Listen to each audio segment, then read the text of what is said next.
नमो भगवते वासुदेवाय। ॐ नमो भगवते वासुदेवाय।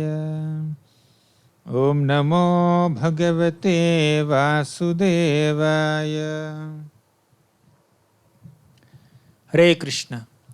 Welcome to the last episode of the 6th canto of Srimad Bhagavatam in our series of Bhagavata Pravaha lectures. And today we will be discussing the story of Chitraketu Maharaj. In the previous episode, we have seen the devotional qualities of Vritrasur. So Vritrasur appeared from the sacrificial fire of Tvashta and he fought with Indra, and Indra killed Vritrasur. And while fighting with Indra, Vritrasur exhibited a lot of devotional qualities, and seeing such wonderful devotion of Vritrasur and maturity and detachment and renunciation of Vritrasur, Parikshit Maharaj, who has been hearing this story, was so surprised. So Parikshit asked Sukadeva Goswami, "Oh Sukadeva Goswami, devotees are so rare. Muktanam api siddhanam narayana parayanah Sudurlabha prashantatma kotishvapi mahamuni." Muktanam api siddhanam narayana parayanah. Amongst such muktas and siddhas also, among such perfected beings and liberated beings also, Narayana Parayana is extremely rare.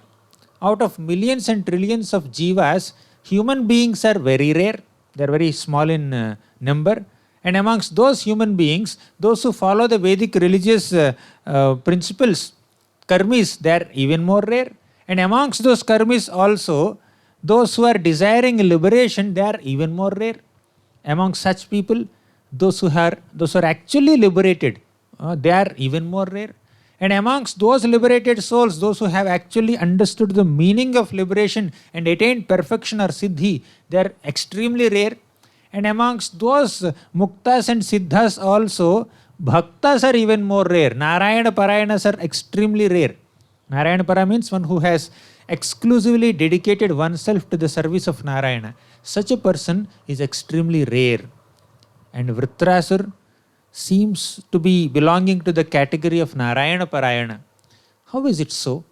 Generally, demons are into mode of passion and ignorance. That too, on the battlefield, their passion is at peak and they cannot exhibit any devotional qualities. But Vritrasur, being in a demon body, on the battlefield, he was offering exemplary prayers to the Lord.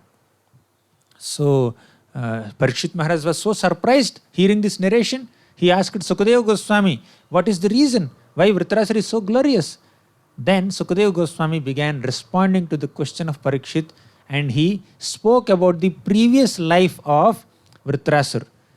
Vritrasur, in his past life, was a king named Chitraketu Maharaj. So Chitraketu Maharaj was a very exalted king.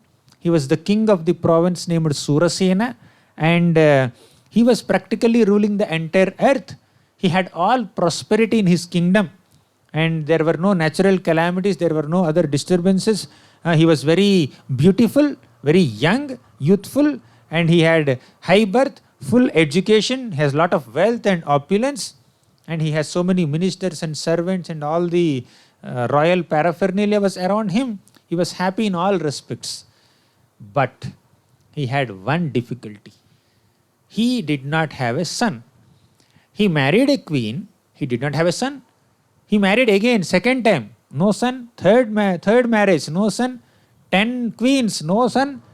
20 queens. No son. 100 queens. No son. 1,000 queens. No son. And 1 lakh wives. No son. And he married 1 crore wives. He did not have a offspring. So, Chitraketu Maharaj married 1 crore wives not for sense gratification. He married 1 crore wives to get a son. Why he is so obsessed to get a son? Why he wants a son so desperately? Because as a responsible king, Chitraketu Maharaj wanted to give a proper successor after his retirement. So Chitraketu Maharaj, he understands that he cannot rule the kingdom forever. So at one point he has to give up the body, he has to retire from active life as a king. So then an able successor has to take over the kingdom.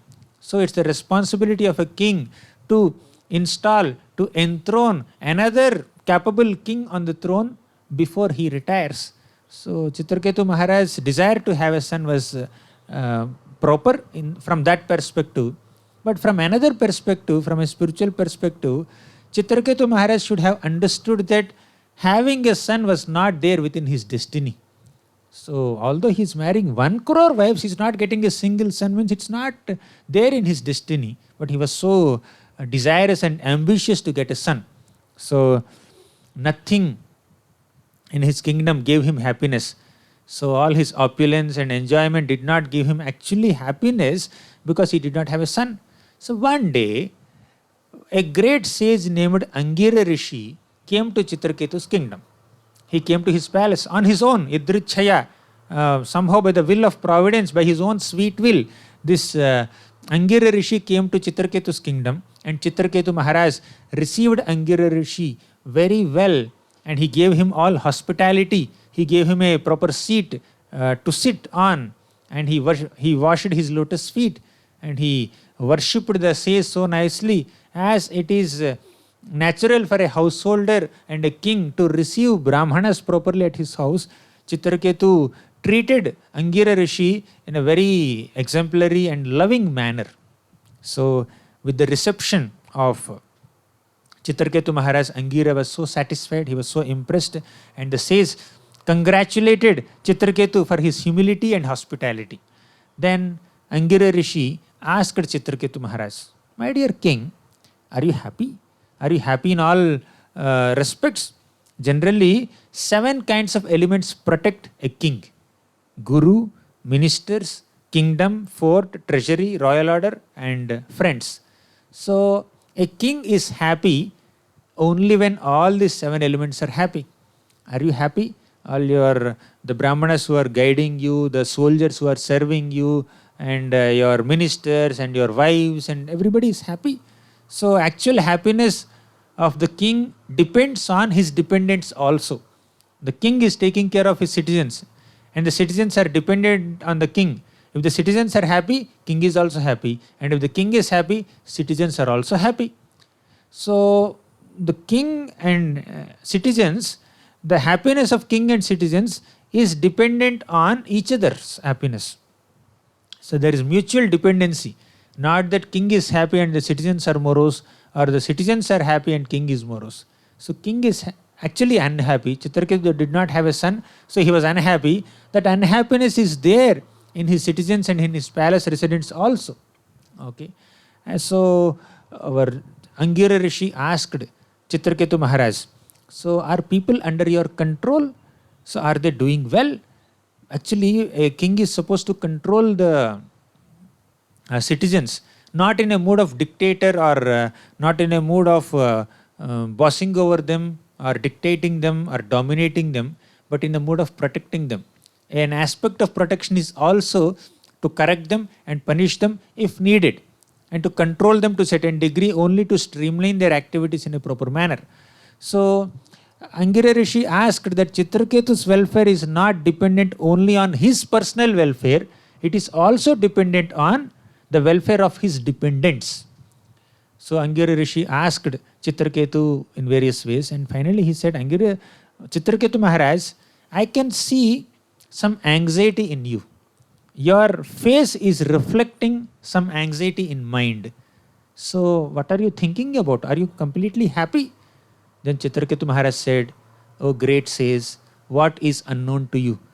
You are great sage and you have great power to understand the minds of common people because of your deep austerity, your devotion to the Lord, and your great ability to understand the minds of other people. You can easily figure out what they are going through. So your purity will make you understand others. When a devotee is pure, he can easily understand the minds of other people also." But Chitraketu Maharaj said, "Anyways, you have asked me the reason for my anxiety, I will reveal. Oh Angira Rishi, I am very unhappy. There is a lot of anxiety in my mind. The reason is that I don't have a son. So I need a son now. Can you please help me to get a son? All my kingdom and wealth and wives and treasury and ministers and royal entourage, everything is not actually making me happy because I don't have son. The nature of mind is that although we have 99 things, and if we don't have one thing, the mind will focus on that one thing that we don't have, and mind becomes morose. That's the nature of people in this world. Like generally, not everybody. There are some people who are very composed. Even although they lack something, they can still be happy. But generally, people focus on what they don't have than focusing on what they have. So Chitraketu Maharaj was not happy with whatever he has, but he's unhappy for what he does not have. So here Chitraketu explained the cause of his anxiety and requested Angira Rishi, "Oh Angira Rishi, can you please help me to get a son? Then if I get a son, that son will offer oblations to my forefathers, to my ancestors. So it's a service to my forefathers also, and it is service to my citizens also, who will offer Pindadan after my death. So what will happen to my ancestors?" He was thinking in these lines. So Angira Rishi understood the mind of Chitraketu. Angira Rishi did not instruct Chitraketu that everything is temporary, you should not feel so obsessed with a desire to have a son, so better you give up this desire. He did not say anything like that. Angira Rishi just told Chitraketu Maharaj that I will conduct a sacrifice so that you can get a son. So Angira Rishi conducted a sacrifice. And from that sacrifice, the Yajna Purusha came with a pot of payasam, pot of sweet rice. And this Chitraketu Maharaj received that pot of sweet rice and gave that sweet rice to his wife. He has 1 crore wives. Whom should he give that sweet rice? So he gave to the Jyeshta and Sreshta. Jyeshta means eldest queen, Sreshta means best queen. His eldest queen happens to be the best queen, and her name is Kritadyuti. So Angira Rishi, or Chitraketu Maharaj, took that payasam and gave it to Kritadyuti. And Kritadyuti took it, and she will eventually give birth to a child. So Angira Rishi, having conducted this sacrifice, he gave one hint to Chitraketu. "My dear king Chitraketu, you are going to have a son." Chitraketu became so happy. And that son will be Harsha Soka Prada. Means he will be giving you both happiness and distress. So Angira Rishi gave this much hint, and then he departed. Then Chitraketu understood the sage's words in a different manner. He thought that, why my son is giving me happiness and distress both? Maybe he will be very mischievous or disobedient to me. So that way he may give me some unhappiness.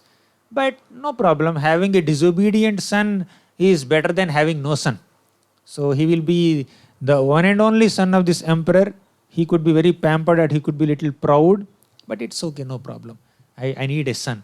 So Chitraketu Maharaj just became very happy that I am going to have a son, and he offered profuse amount of charity to people, like just a cloud that rains at different places.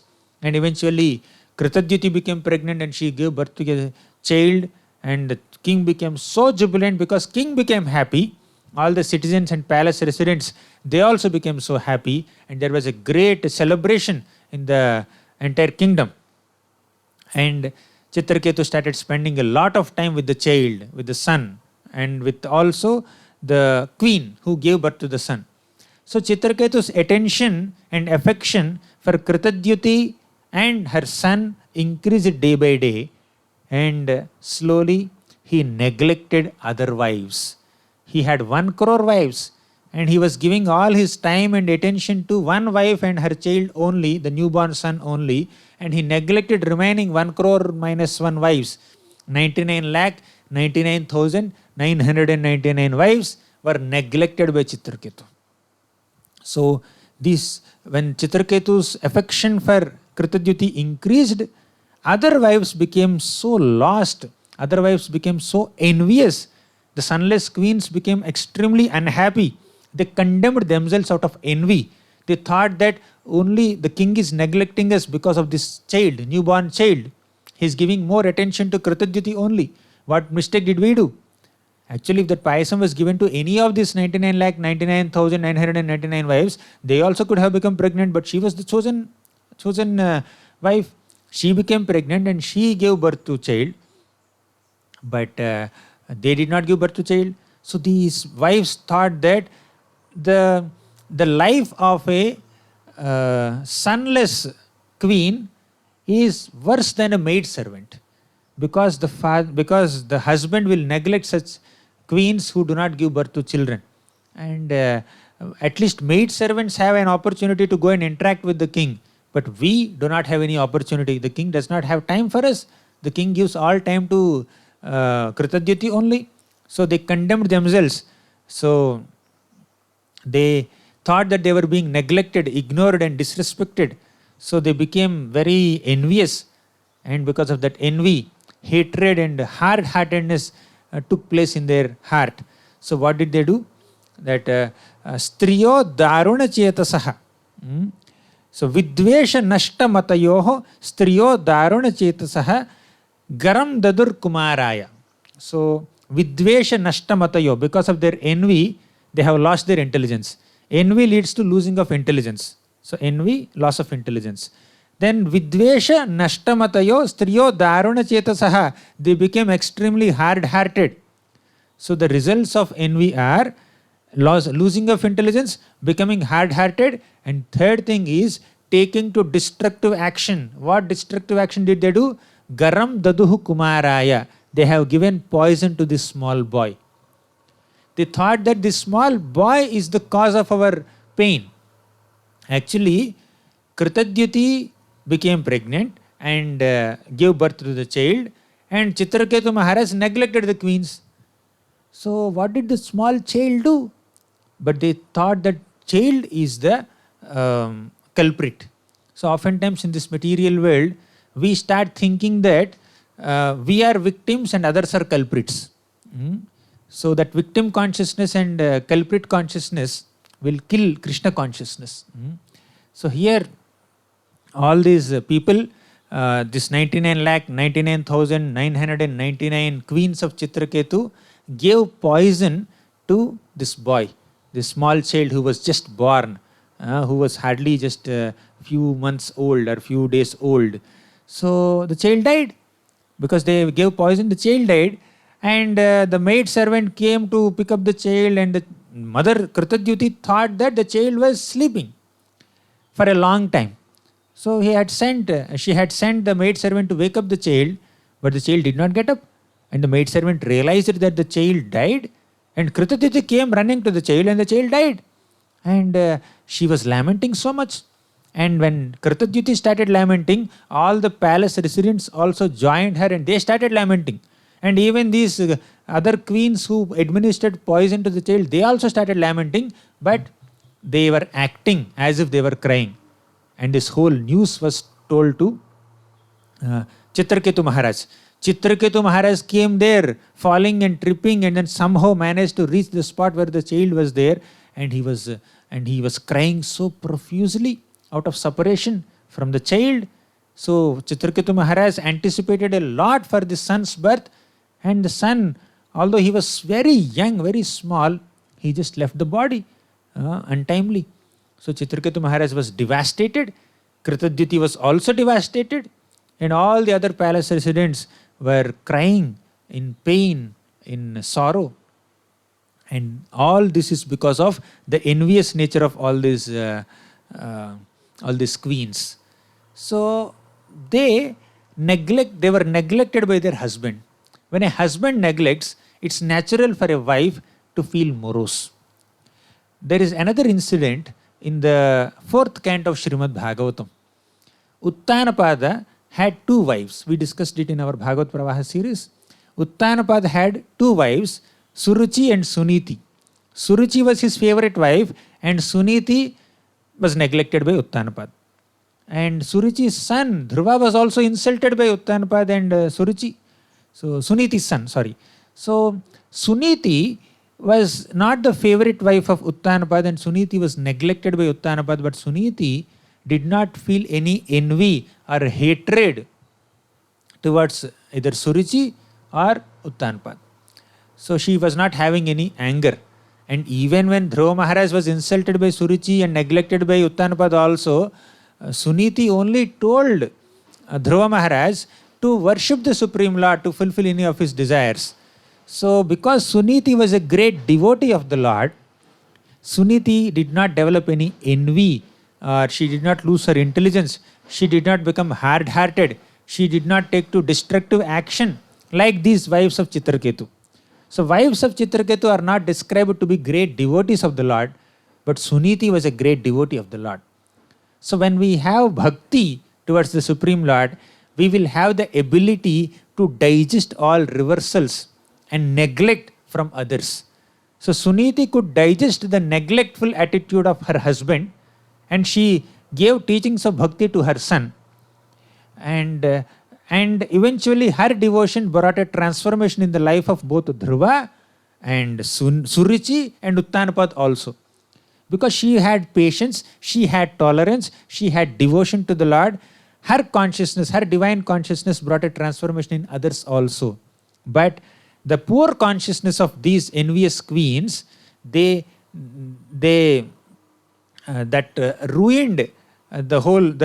ruined the life of this small child. So because of their envy, they killed this small child, and they unnecessarily caused a lot of pain to the entire palace, including their husband and co-wife. So when we worship the Supreme Lord, we will develop the maturity to digest reversals in life, and also eventually transform those reversals and transform those difficulties as opportunities to come closer to Krishna and bring a transformation in others also, others' poor consciousness also. But our poor consciousness, our envy, our hatred, our hard-heartedness will create disturbance not only in our lives but in others' lives also. And the situation of Suniti and these wives of Chitraketu is more or less similar. Husband's neglect was the case there. And Suruchi, at least Suniti was alone. But these wives of Chitraketu, 99,99,999 wives of Chitraketu, each of them had 99,99,998 companions to share their difficulty. But collectively they were envious. Individually they were envious. Collectively also they were envious. Their collective and individual envy and dissatisfaction killed a small child. And now entire palace was filled with moroseness. And Queen Kritadyuti started lamenting for the death of the child. And she started chastising the providence. Oh God, oh providence, you are so merciless. How can you oppose your own creative laws? How can a child die during the lifetime of his father? Father is alive and the son died. How is it possible? Who is elder? Elder person has to die first. So you created bondage and affection between people, between parents and the child, and you are unnecessarily separating. You are behaving like a child, inexperienced child. So then Kritadyuti chastised the Supreme Lord directly. Sometimes in distress, we even blame God. When there is lot of happiness, we tend to claim credit for ourselves. When there is distress, we tend to blame God. That's the nature of an average conditioned soul, oftentimes. So then in this way, Kritadyuti criticized the Lord, and later she started thinking that why am I gossiping with this foolish God? So let me talk to my child. Oh child, get up. You cannot die so early. Get up from your sleep. Your playmates are waiting for you. So come and take your milk, take your food. You should play. So like that she started speaking. And everybody was lamenting. Chitraketu was also crying. He was totally speechless. So in that context, we completed the 14th chapter. So we are entering 15th chapter. In this context, Angira Rishi came there along with Narada Muni. So Angira Rishi and Narada Muni came to Chitraketu Maharaj, and Chitraketu Maharaj was lamenting now. Angira Rishi understood Chitraketu's lamentation.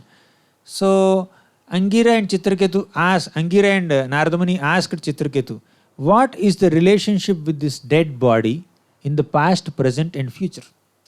Basically, this whole episode describes the temporary nature of material relationships. Now, the sages asked Chitraketu Maharaj, why are you crying? And it's obvious, we are crying for the departure of this, death of this boy. So, whom are you interacting with till now? Through this body only. Body of the child is still lying there, and you have never actually seen the person within the body. So, who left? The person inside the body left. So, what was the relationship between you and the child? So, they asked this question. They say, the sages said that the embodied beings are like sand particles. If you go to a sea beach, you can see that picture. You go to the beach of an ocean, you see a lot of sand particles together. As you are walking, some sand particles may be touched to your feet, and as you are walking, some sand particles will go to different place. So what is the meaning or tenure of the association of two sand particles on the beach? They cannot stay together forever. So similarly, the living entities also come together. They are united for some purpose at some point of time, for some duration only, and they will be separated. So it is as temporary as the association of two sand particles on the beach. They are separated by the waves. Now the waves are pushing the sand particles and then pulling the sand particles inside. So when the waves, the ocean waves are managing the course of the sand particles, how long they can stay together. So artificial relationship of this parenthood is ultimately controlled by the Supreme Lord. Sometimes a potent seed may give rise to a plant. Sometimes the seed may not give rise to a plant only. So like that, like the parent may feel a sense of possessiveness towards the child, but the relationship between the parent and child is so temporary, so feeble. It's not permanent. That exists only as long as the body exists. Of course, that does not mean we should become irresponsible towards the children or parents. The point is, the loving bonding and responsibility between parent and children should exist, but one should also understand that the Supreme Parent is Krishna, and this relationship is temporary, which is based on bodily relation. But spirit souls are related to each other because they are all parts and parcels of Krishna. But that relation that manifests through temporary material body is restricted only to one lifetime. Okay. So at the age of say 25 or 30, a father may give birth to a child, or mother may give birth to a child. So now the mother who gave birth to a child may live for 50 years. Means the association and the relationship between this mother and the child is only for 25 years. Okay, or maybe a little more or a little less. But as long as the body is there, that relationship is there. But both are spirit souls, both are part and parcels of the Supreme Lord Krishna. In that sense, they are eternally connected. Eternally, all the living entities are part of Krishna's family. But that family in which bodily relationships are prominent is temporary, and that family and that relationships is not permanent, and one needs to realize that. That's what Chitraketu Maharaj is being taught by Angira Rishi and Narada Muni. So everything in the entire cosmos now is a temporary situation. It's like dream. So when we are sleeping, we get some dream. In the dream, we may see stars or sun or moon, or we may become kings, or we may be chased by tigers and lions. But once the dream is over, once we get up from the sleep, we have a different life. Similarly, this whole material world and all the material relationships and anxieties and happiness in this material world is also like a dreamy situation. When we wake up to our spiritual consciousness, when we realize our real permanent relationship with the Supreme Lord, then all the external material relationships will seem very temporary and insubstantial in that sense. So the Lord is like a boy playing. You can see that boy playing with his toys. So the boy may bring two toys together and he may just separate them. So similarly, the Lord also brings two living entities together and He may separate them. In the 10th canto also there is a beautiful shloka. Naikatra priya samvasaha suhridam chitra karmanam oghena havyuhamananam plavanam srotaso yatham. So although two people love each other, they cannot stay together because chitra karmanam, every single living entity has a unique karma. Just like you put two twigs or two floating objects on a flowing river, how long will they stay together?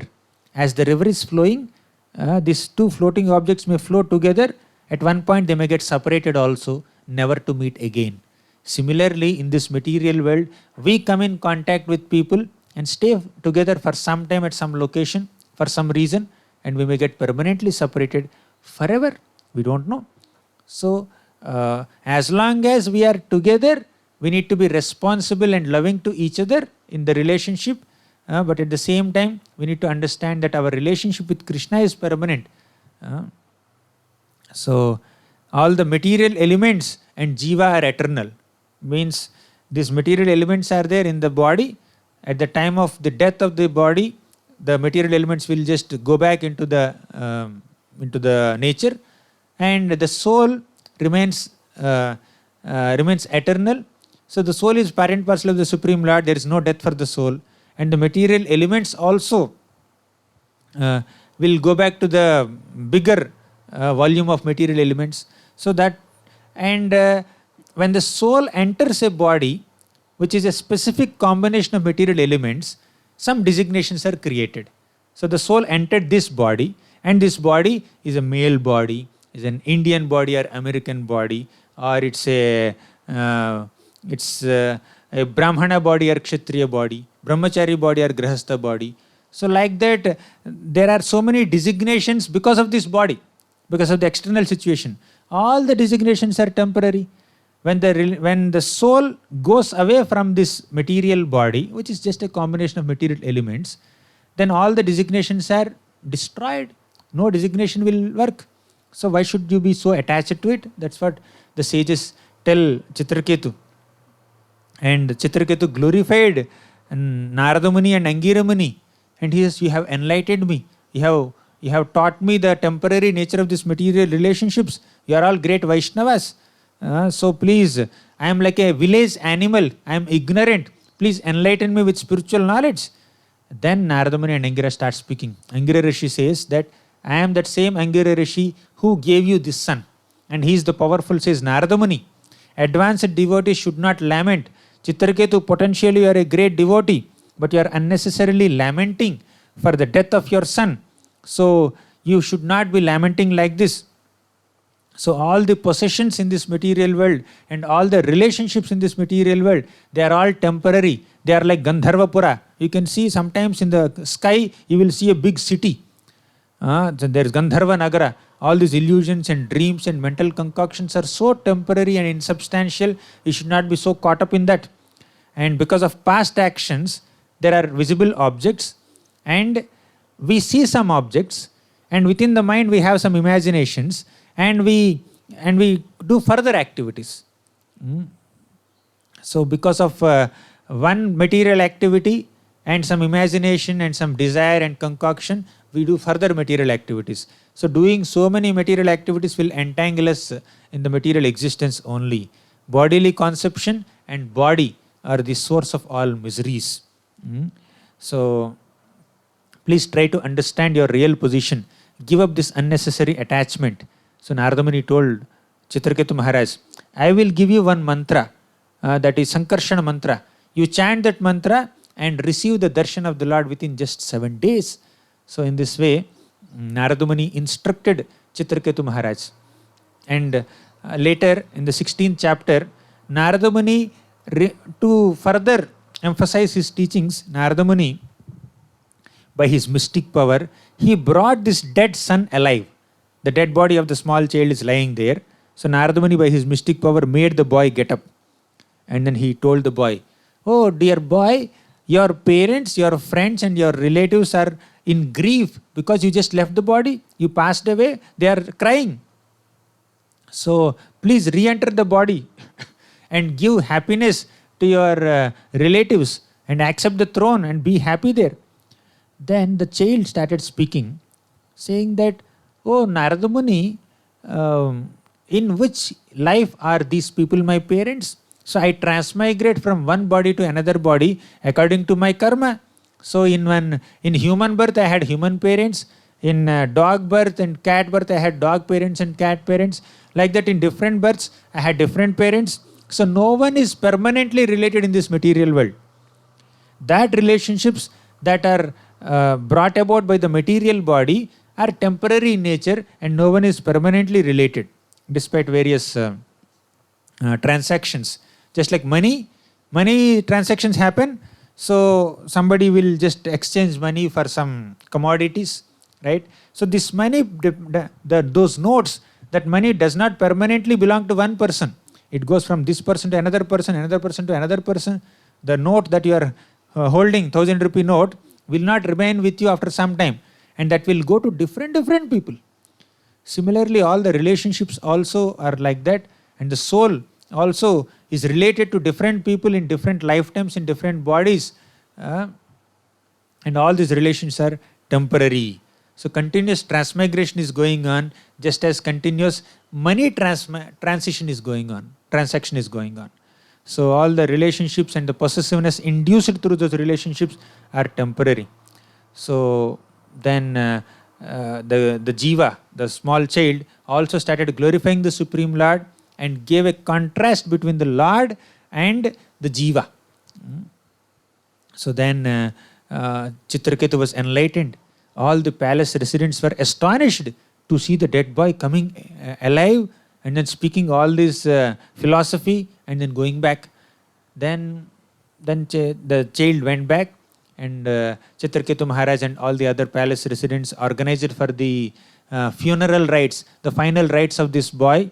And after doing the funeral ceremonies, they became peaceful. And Kritadyuti's co-wives, they were ashamed. They lost their bodily luster because of killing a small child. And under Brahmana's directions, they performed atonement also on the bank of Yamuna. And Chitraketu Maharaj was totally enlightened, renounced, and detached from this whole material transactions. He came out of this dark well of family life. So it's like an elephant who has taken bath and coming out of that water reservoir. He bathed, offered oblations to forefathers and demigods, and he offered obeisances to Chitraketu, Angira Rishi and Narada Muni. And Narada Muni instructed Chitraketu further in the philosophy, and finally he gave him Sankarshana mantra, by which Chitraketu Maharaj attained the darshan of Lord Sankarshan just within 7 days. So Chitraketu achieved bhakti unto the Supreme Lord by chanting that mantra. The one result that Chitraketu has achieved is the rule of Vidyadhara planet. Eventually Chitraketu Maharaj became the king of Vidyadhara planet, but the primary result that Chitraketu achieved by chanting that Sankarshana mantra is to attain the shelter of Lord Sankarshana, Lord Anantadeva. So Chitraketu Maharaj got the darshan of Ananta, as you are seeing in that picture. The Lord is sitting there along with the 4 Kumaras, and Chitraketu is offering prayers to the Lord. So Chitraketu was completely purified in this consciousness, and he started glorifying the Supreme Lord. Oh Lord, this creation, maintenance and destruction happen only by your opulences, only by your power. So you are unlimited. From your bodily pores, millions and millions of universes manifest.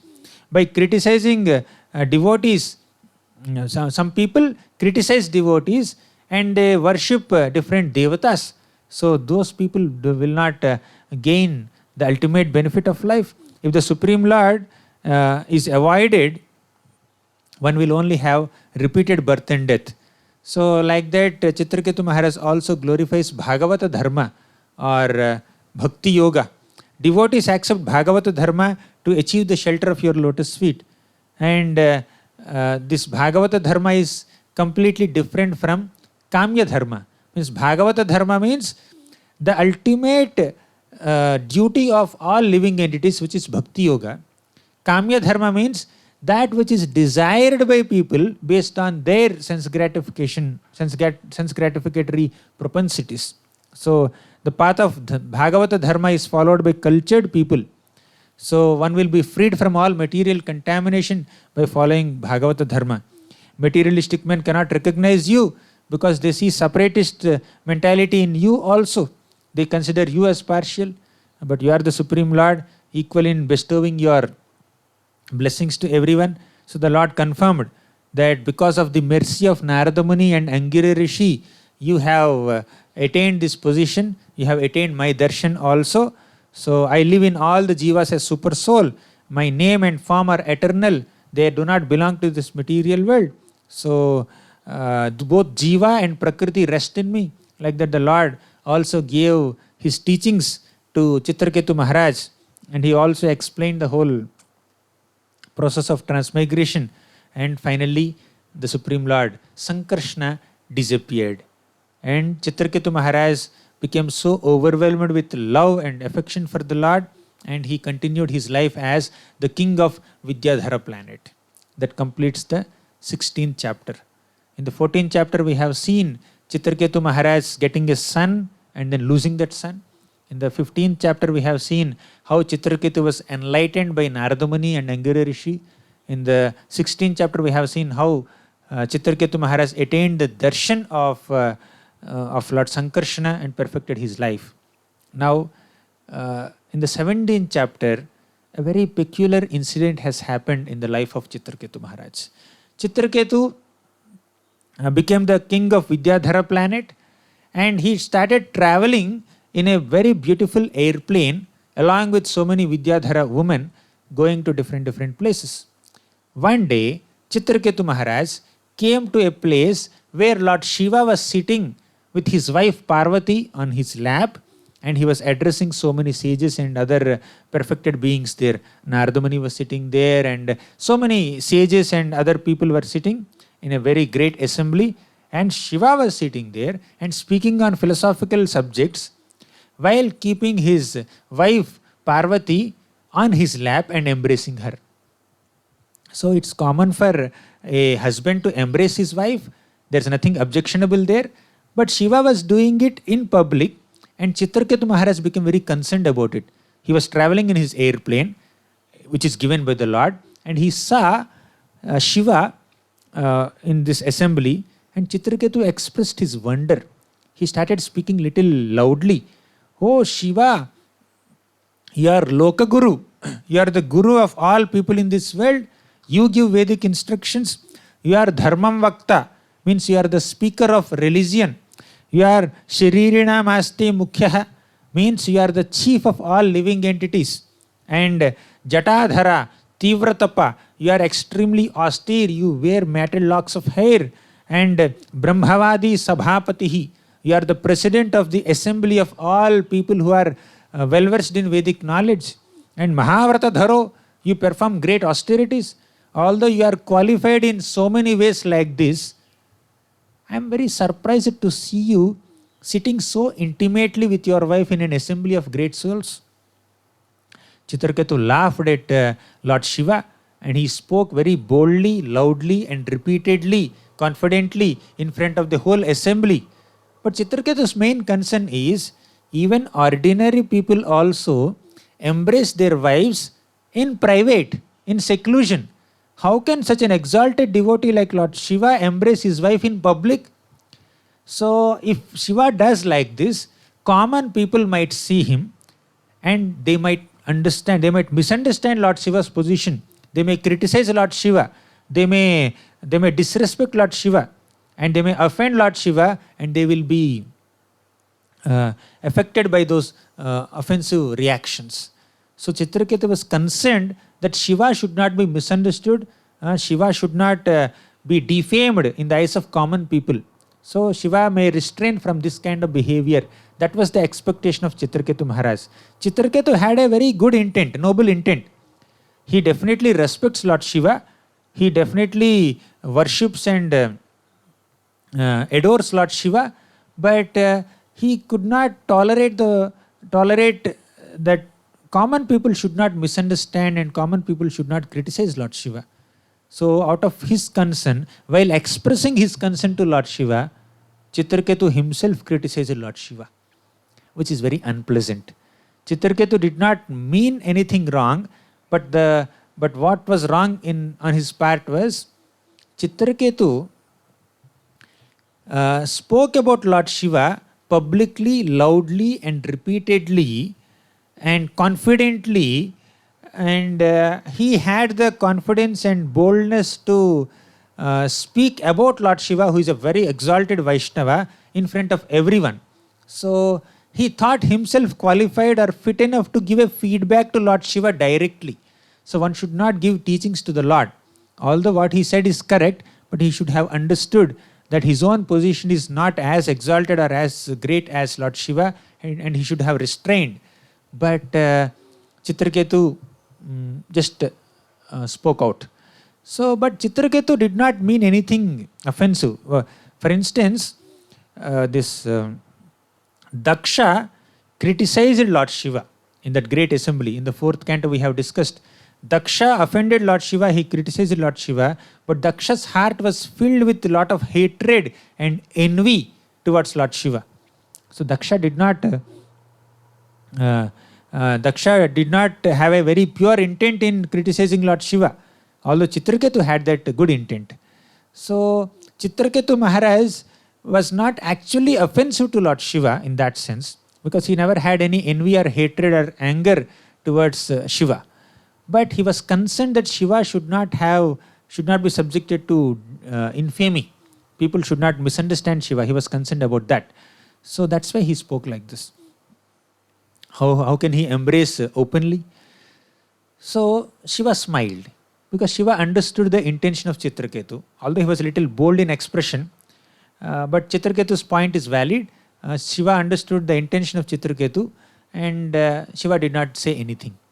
And because Shiva did not say anything, all the other people who are in that assembly also did not say anything, because Chitraketu did not mean anything wrong. He did not do any offense. If what Chitraketu has done was really an offense to a Vaishnava, all these people who are attending that meeting, they should have blocked their ears and they should have walked out of that assembly. Just like when Shishupal was criticizing Krishna in the Rajasuya sacrifice of Yudhishthir Maharaj, many people just blocked their ears and they cursed Shishupal and they spoke against Shishupal, and some people left that assembly also. But nothing of that sort has happened in this assembly. Chitraketu Maharaj criticized Lord Shiva, but he has done with a proper intention. But still he was bold enough in saying that about Lord Shiva out of his slight tinge of pride. That's what is objectionable in his character at this point. So when Chitraketu criticized Lord Shiva like this, Parvati got offended. Shiva did not say anything and all other people did not say anything, but Parvati got offended so much. Parvati said, "Is he the appointed chastiser and punisher to punish shameless people like us? Indra, this Brahma, Bhrigu, Narada, 4 Kumaras, Manu, Kapila, looks like all of them have forgotten their dharma, and this person only remembers dharma, it seems. He is coming to correct us. Is he considering us shameless, and is he considering himself so exalted? He has surpassed the demigods." When some senior people and many other exalted people were not presenting their opinions, how can a younger person present their opinion? Narada Muni was sitting there and so many other people were there. Like Brahma never spoke anything to Shiva, Bhrigu never spoke, Narada did not speak, 4 Kumaras did not speak, Manu did not speak. How can Chitraketu speak? Chitraketu is much younger compared to all these exalted personalities.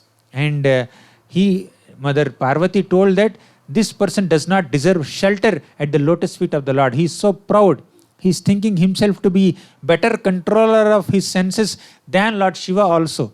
"My dear son, become a demon," she said. So Parvati cursed Chitraketu to become a demon. But Prabhupada says that when a child does a mistake, mother punishes and chastises the child. Similarly, when Chitraketu did this mistake, Mother Parvati cursed him. And of course, this curse of Parvati is inspired by the Supreme Lord. Actually, Lord Sankarshana, who is the worshipable lord of Chitraketu, he was actually missing Chitraketu's association. He wanted Chitraketu to give up this life as the king of Vidyadhara and come back to the loving association and company of the Supreme Lord. So that's why he arranged this whole incident. So Chitraketu had a slight tinge of pride in him because he received the favor of Sankarshana. So Chitraketu was a devotee of Sankarshana. Lord Shiva was also a devotee of Sankarshana. So Chitraketu thought that we both are devotees of the same Lord, so I can speak something about Shiva. He thought like that. And although Shiva was more exalted than Chitraketu, Chitraketu gave that feedback because of that slight tinge of pride. And actually the Lord wanted to purify Chitraketu from that slight tinge of pride. That's why he arranged this whole cursing through Parvati. So Parvati cursed Chitraketu. Then Chitraketu got down from his airplane, came in front of Mother Parvati and offered obeisances to Parvati and said, "My dear mother, I didn't mean anything wrong. And I accept your curse gratefully. And actually, the demigods bestow happiness and distress on common people as a result of one's own past deeds. So whatever happiness or distress that we are experiencing is only a result of our own past deeds. And the suffering is also a process of purification. So in this samsara chakra, what is happiness and what is distress? Samsara chakra etasmin. Skahashapaha kon vanugraha. What is happiness? What is distress? What is curse? What is blessing? What is heaven? What is hell? So these temporary dualities do not have any permanent effect on all of us. So, and we should not hold anyone responsible for it. Naivatma na paraschapi karta syat sukhadukhayoho. We should not consider other people as cause of our happiness or distress. So we should just accept them the way they come in our lives.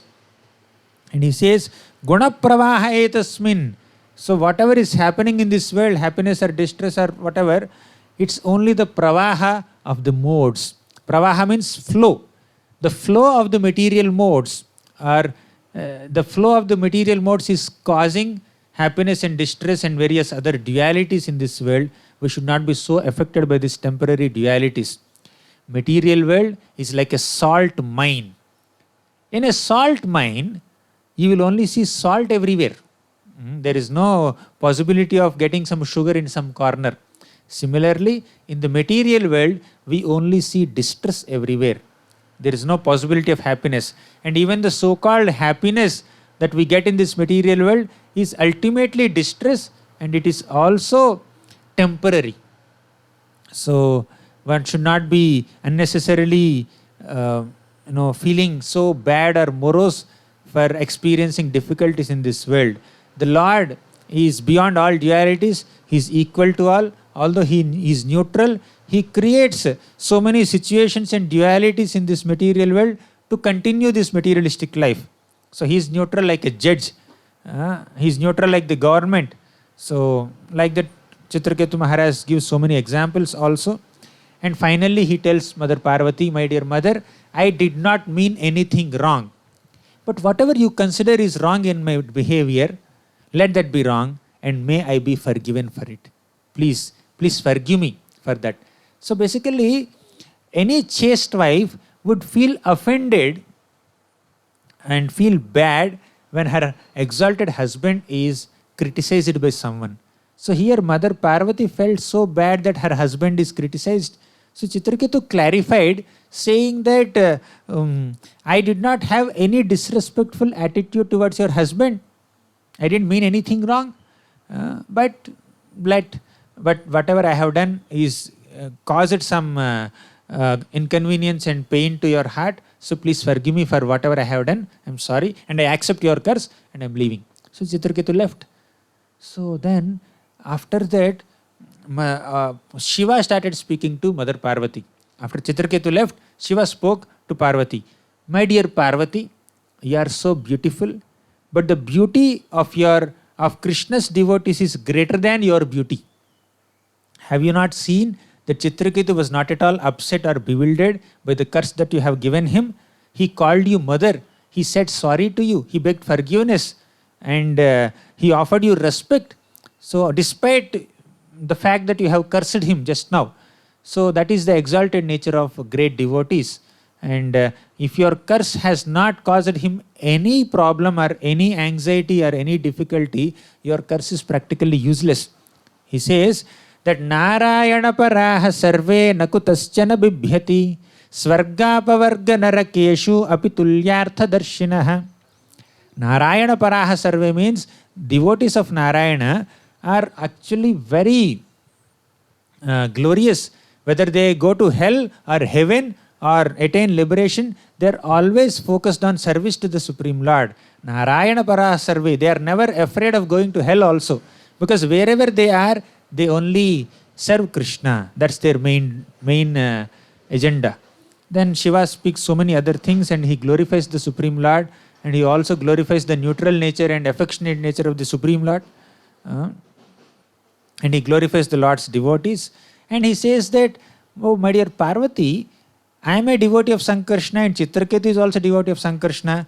Just as Chitraketu is commenting on me that I am sitting so intimately with my wife, I might comment on him that he is traveling with Vidyadhara woman in an airplane and enjoying so nicely. Actually, Chitraketu was enjoying with the Vidyadhara woman by glorifying the Supreme Lord. That was his enjoyment with Vidyadhara woman in that airplane. So, this is the standard behavior of a Vaishnava. He has great tolerance. So then Mother Parvati, hearing the glories of the devotees from Shiva, she became little ashamed and she covered her face with her cloth out of shame.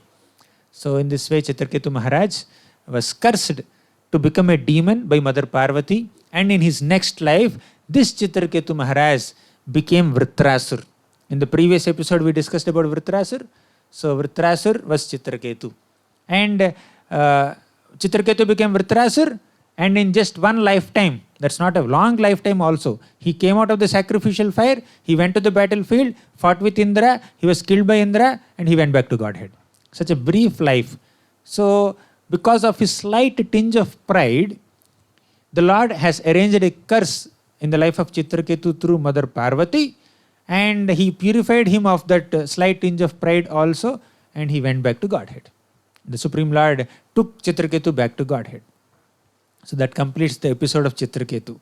And this whole episode of Vritrasur, Chitraketu, Vishwarupa and everything came because we were discussing in the 6th chapter, we were discussing the lineage of the daughters of Daksha. So Daksha had 60 daughters and they married different personalities. One of the daughters, Aditi, got married to Kashyapa, and her son, and her sons are the 12 Adityas, and one of the 12 Adityas, Twashta, married Rachana, and Twashta and Rachana gave birth to Vishwarupa. And that Vishwarupa was accepted as a guru by the demigods. So then this we have discussed in the 6th chapter, and this whole section from 7th chapter till 17th chapter is in response to Parikshit's question about that Vishwarupa. Okay, Vishwarupa, then Vritrasur and Chitraketu, all these incidents came. So now we will go back to the lineage of the daughters of Daksha. So Sukadeva Goswami describes the lineages, who are the other descendants of the daughters of Daksha. So Daksha had a daughter named Diti, and Diti gave birth to Maruts, 49 Maruts. So Diti's sons are Daityas, or the demons. So Diti's sons are Maruts, and Maruts were accepted as demigods by Indra. So that's what Sukadeva Goswami told. So while describing the lineage of Diti, Sukadeva Goswami said that Diti's sons, Maruts, were taken as demigods, were taken into the heavenly kingdom. And Parikshit Maharaj asked, how come Diti's sons are born with demoniac mentality generally? So how come they have accepted the position of demigods? Then our Sukadeva Goswami started narrating. Diti had 2 sons earlier through Kashyapa. They were Hiranyaksha and Hiranyakashipu. So Hiranyaksha was killed by Lord Varahadev, and Hiranyakashipu was killed by Narasimhadev. So Diti became very envious of Indra. Only for the sake of Indra, the Supreme Lord became Varaha and Narasimha and killed my sons. So Diti thought that her sons were killed because of Indra, and she became so envious of Indra, and she started serving Kashyapa Muni with great love and affection, and Kashyapa Muni was so impressed with the service of Diti, and he told Diti, "Oh Diti, whatever you want you can ask from me." Then Diti said, "My dear husband, I want a son who can kill Indra." Then Kashyapa Muni was so surprised. "Oh, you wanted a son who can kill Indra? That's a great sin." He was speaking inside. She has cheated me. She served me so nicely and affectionately, but with this malicious intent to kill Indra. Anyways, because she has tricked me to get this benediction, I will also trick her to make her perform bhakti. Then Kashyapa Muni said, "My dear Diti, you should worship the Supreme Lord, worship Lakshmi Narayana. You should perform a vrata called Pumsavana Vrata for 1 year. And if you practice this vrata so nicely and meticulously, you will get a son who can kill Indra, but otherwise you will get son who will become friend of Indra." Then Diti said, no, I will practice the Pumsavana Vrata very meticulously. And then she started practicing. Then Indra came there claiming that, "My dear mother Diti, I will assist you in your vrata." Then Diti allowed, okay fine, this boy came, and then she allowed Indra to assist. And Indra was constantly checking the activities of Diti so that he can find some discrepancy in her vrata and he can kill the embryo. So one day Diti deviated slightly from her vrata. So she was sleeping at a wrong place at a wrong time, and Indra entered the womb of Diti and he has cut the embryo into 7 pieces. And the 7 pieces of embryo became 7 kids. Then Indra has again cut each of those 7 pieces into 7 further pieces. Total 49 pieces were there, and the 49 pieces became 49 children. They were the 49 Maruts. And meanwhile, Diti got up from her sleep and saw 49 children. And she asked Indra, "Tell me the truth. How come there are 49 children here? What did you do?" Then Indra narrated the whole thing. And Indra said, "My dear mother Diti, actually I came with an intent to find discrepancies and faults in your vrata and kill your embryo, but somehow you got 49 glorious children. I accept them as my younger brothers and I take them as demigods to the heavenly planets." And Diti happily agreed, and she gave up all her envy towards Indra also. So Indra had a plan to harm Diti, but there was a transformation in Indra, and then there was also a transformation in Diti's character. So all this is because of the Pumsavana Vrata, which is basically a worship of Lakshmi Narayana.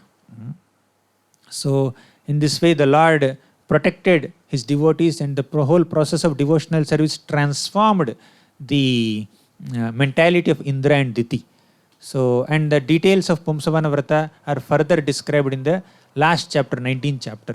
So in this way we completed the 6 cantos of Srimad Bhagavatam in the Bhagavata Pravaha series. In 30 episodes we have completed 6 cantos, and the 6th canto presents the prominent theme of Poshanam. Poshanam means protection offered by the Lord. So although sometimes the devotees may do some mistakes or transgress certain codes of dharma, the Supreme Lord is so compassionate on his devotees, and he gives blessings and protection to his devotees. We have seen the mistakes of so many people in this whole 6th canto. We saw the story of Ajamila, we saw the story of Indra, then Vritrasur, means Chitraketu, and Diti, and Indra again. So the Lord offers protection to his devotees, and it's a very hope-giving canto, how the Lord always protects his devotees. And we have completed 6 cantos, and thank you all very much for your wonderful participation. ग्रंथराज Shrimad Bhagavatam की जय, श्रील प्रभुपाद की जय।